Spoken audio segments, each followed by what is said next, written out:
My information on one platform has already been exposed 17 times. And then there are cases that normal citizens, I'm not talking about like politicians or government officials, that those attackers will wait for them after work and then punch them up. It is that worse in Hong Kong. A lot of people didn't know because it's not reported in the Western media. Hello guys, thank you for taking your time to be interviewed with us. So could you please first take turns to introduce yourselves? My name is Angelo Giuliano. I've been living in China for the last 25 years and the last 3 years mainly in Hong Kong. So I'm a financial consultant and I'm following closely everything that is related to China, the whole geopolitics, this new Cold War that we are living, and trying to fight disinformation because there's a lot to challenge about the news we get from the Western medias. Hello, I'm Barry. You probably know who I am. Best China Info is the website, and what can I say? Right now, the BBC hate me. Maybe you can elaborate more later on. My name is Laura, and I've been living in Hong Kong for the last 24 years. I'm a former academic, and I have published extensively on color revolutions and hybrid war. It's my field of expertise at the moment. I'm Nixie Lan. I'm a former district councillor in Hong Kong, so I'm still engaged in various media outlets and posting at the moment because I think it's pretty important these days to try to debunk some of the lies and fabricated news in Hong Kong. It's very difficult, just like what I hosted a show this morning, and people's been talking about like Xinjiang and things like that, and like couldn't hold it sometimes. You just have to go in and fight. Yeah. Great. So today we're going to talk about the recent conflict between tech companies and Hong Kong government. So a letter by tech companies to Hong Kong government was misinterpreted by Wall Street Journal, saying that Facebook, Twitter, and Alphabet's Google have privately warned the Hong Kong government that they could stop offering their services in the city if authorities proceed with planned changes to data protection laws, which could make them liable for the malicious sharing of individuals' information online. However, this has been clarified and denied by those tech companies. So why do you think the Wall Street Journal twisted the report? When I read the news, like, really? Are they going to leave? I actually texted my friend who's working in Facebook and said, are you guys going to leave at all? And raised that question because it sounds to me it just doesn't really make sense. I mean, if they are working in Hong Kong as a company, they know how much freedom they're actually enjoying is somewhere that the level of freedom, you just cannot experience that level of freedom anywhere around the world. So I just don't understand how they come up with this. And then later on, I mean, they pretty much they came out with the clarification within a few hours. But then I deliberately checked on Chinese news and on English news. A lot of the English news just didn't even mention. It just mentioned about the fabricated news relating to their leaving Hong Kong. But when they clarify, so nobody actually like referenced to that clarification at all. I mean that's pretty similar to what has been happening in Hong Kong, like say in 2019, all those riots doing things and those like so-called freedom fighters, they're doing a lot of the wrongful doing in Hong Kong and rioting and this and that. But then all those like fake news, they just quote, okay, this guy says whatever. But if it's a wrong news, then nobody come up and just say, oh, sorry, we are wrong or something like that. And even so, I remember a very good example is the CNN cases where the video was showcasing the protesters were throwing petrol bombs to police. But the video they portray in their channels is a reverse video. So international audiences were actually seeing police throwing petrol bombs to the protesters. And then, but they didn't really clarify after that. I mean, I think sometimes it just seems that after so many experience living in Hong Kong and over these years, they just deliberately trying to do that and portray fake images of what China it is these days, and how Hong Kong's been becoming like hell or something like that. It's just totally wrong. I think it's about looking at facts. I think most of the people haven't read the letter. Actually, the letter from AIC, which is Asia Internet Coalition, is a very nice letter. The letter is commending the Hong Kong authorities to look into this problem of doxing, and is very much willing to cooperate with the Hong Kong authorities. So the problems that you see, Wall Street Journal is just doing a fake news here, and you have all the other Western medias that are taking over this news, just copy paste, just change a few words, but it's exactly the same. And this news is going worldwide. So it's just following the agenda, the US State Department agenda. So again, those Western medias are clearly showing they're not doing any more information. It's just propaganda and propagating fake news. The problem is that average viewers of Western medias, they don't have the time to look into facts. It takes us 5-10 minutes and just to find what is happening. This is part of this whole brainwashing. And again, the things that people might see one debunking, but it takes so much just to get all the debunkings. So it's very hard for us. And it's very disgusting. I think, and this is why there's a new term for the press is what we call prostitutes. It's a mix of press and prostitutes because they are actually prostitutes of a system, very evil system that is bringing us into war, potentially a cold war, at worst a hot war between China and the US. Yeah, that's very misleading and unfortunate. It probably did so in order to create alarm among international companies that have offices in Hong Kong and in the business community. So I think the article intended to stir up a hysterical reaction by presenting this amendment, which is the amendment to the Personal Data Ordinance, as an attack on privacy and digital freedom, while the amendment actually will offer a better protection of users' privacy than the current ordinance does. And that dovetails with the recent declarations that we heard from the US government, who basically officially raising that alarm and inviting these companies to leave Hong Kong. I think that there was a strategy behind it. All the big media organizations are involved.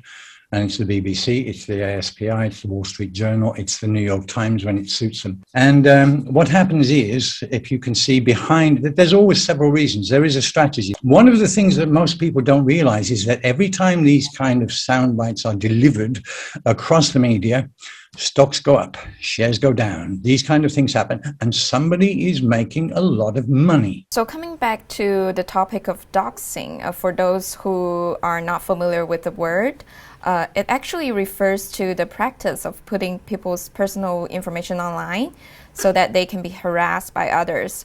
So I'm sure some of our guest speakers have experienced this. So this is, a question for Nixie and maybe whoever who has the same experience. This practice was very prevalent during the 2019 Hong Kong protest in the city. So you have experience being doxed. Could you tell us what happened and how did it affect your life? I think being a politician in Hong Kong is basically you don't normally concern about your life. I remember a few years back when I started involved in politics in Hong Kong, I was actually joking to my friend. I read about some assassination of politicians overseas, right? So I actually joked about it to my friends. I was so safe in Hong Kong when you practice like politics, because it's not going to risk your life. You're just doing some regular community work. This is my joke for many years up until 2019. I couldn't say that anymore because it's basically in 2019, all the politicians' personal information, including who their family members are, like my parents, my husband's information, my Hong Kong ID number, everything is online. Everything were posted on telegrams and stuff. And it didn't really like stayed away or gone after we have the NSL. Like my recent report to the police about my personal data being online is, I think, around in March or May this year. I still see my information floating around on some of the Telegram groups. And I spoke to the privacy agent about my cases. They actually did a little investigation. My information on one platform's already been exposed 17 times. And it's that, like, and it's not only that your information is online, it's that during 2019 time, we do have numbers of our politicians couldn't live in their houses anymore because it's just too dangerous. At that time, people would throw petrol bombs to your house, they'll threaten your family, even though you have a very young child. They don't care. They'll just come and attack you and exposing your information. We have cases, you have like primary school teachers or even like kindergarten school teachers were telling the kids that, well, your parents is a policeman, your parents is politician, they're the bad guys, and doing that kind of thing. So I think it's just this psychological unsafe unsafeness around you. I'm a bit like psychologically not very stable in 2019 times because I live in a house that basically people can just walk in a way. So it's not as safe as the apartment. But same, when my friends, they're living in an apartment, then they were threatened by their neighbors because their address is exposed and people know that they're like, maybe they're a CAB member or whatever. They say, oh, you're Beijing, we're going to kill you, we're going to bash you up, we're going to yell to your family and this and that. A lot of the things. So this level of abuse didn't really stop. It became a little bit better after we have national security law, but still, it's still pretty. It's something that you cannot imagine in Hong Kong. Hong Kong is a place that when you're walking in a very busy MTR, then somebody bumps into you, they'll say sorry. This is the Hong Kong that we used to know. But in 2019, we have petrol bombs thrown in the streets every single day, and people think it's okay. So the whole situation is so different and very difficult at that time. I mean, doxing is something that is just causing a lot of the social unrest. It's not good for the whole community. And the understanding of like respecting privacy, respecting one's freedom of speech, as they always say so, just didn't exist. I mean, they are the ones that were breaking the laws and trying to harm everyone's freedom of speech. And Nixie, after you reported to the police, have they done anything? Yeah, I reported to the police, and then they refer me to the privacy agencies, like the committee that actually looking at that. But still, at the moment, because the law is not so clear that they can just prosecute some of the in my context. So they are actually at the moment they're talking about how to upgrade the law and try to have more better privacy protection for people. As a politician in pre-2019 time, you can basically go to the district council office and ask for my personal information, including my addresses and stuff. It's very easy to get. I think it was very okay in Hong Kong because nobody is trying to dox anyone or do some crazy act. But since 2019, it's not possible anymore. So I think it's very necessary to strengthen the law that protects people. So in your case, nobody has been punished so far, right? No, they can't prosecute anyone. But they just in case if tomorrow somebody comes and stab me, then maybe they can have enough evidence to open up a case. But at the moment, even though my information on one platform, which is Telegram, been exposed for 17 times, I still cannot prosecute or do anything. The thing is that it's not that I was directly doxed. Because of the doxing, I had to adapt my lifestyle. Basically, I was avoiding some areas in Hong Kong. And also I would, from that day that I saw all those information leaked on internet, I would just avoid to give my address, to give like any information. Because again, especially when you have a family, it's not only you. They were targeting kids. So basically, they would expose your child picture and your information. And imagine the kids, they were being bullied at school just because they had a parent that was a policeman. So you see, the thing is that we need to put everything into the context of 2019. I personally since the day I started speaking out, my life was completely changed. I had only a few areas in Hong Kong where I would go to. I would never go out with my family just to avoid to get them exposed. And I would wear like glasses and a cap. So I'm asking people, is this the freedom they were looking for? Because of them, I did lose my freedom. And if it wasn't, again, I've said it before, if it wasn't for the national security law enacted in Hong Kong, well, I would have left because it was impossible to leave. You know, we had what we call the silent majority in Hong Kong, remembering that in Hong Kong, there's probably 50 to 60% of people that are not politicized. They're not politicized. They don't care about politics. What they're focusing is just putting food on the table, and they're very pragmatic. So you had those radicals that suppressed all freedom of speech, and they were the one advocating for freedom of speech and democracy. There was not democracy they were looking for. There was like fascist techniques just to suppress our voices, moderate voices. So I think the timing of this new law is the best timing. There are still loopholes that the Legislative Council needs to fill in. And this law is a priority. It's very important that we fill in all those loopholes so we can have a peaceful society. And it's nothing different from what you have in the West. Those anti-doxing laws, you can find them everywhere. I can give you some examples. And the penalties are very similar to what the Legislative Council is advising. We're talking about, in France, 300,000 euro penalty and a maximum of 5 years in prison. And I think it's, again, you know, this is just a deterrent. Once this law will be enacted, I don't think people will still dare to do doxing. Again, this is for the peace of society, and it's good for the good of Hong Kong. I remember very cases about. I actually quoted that in the United Nations Human Rights Council meeting.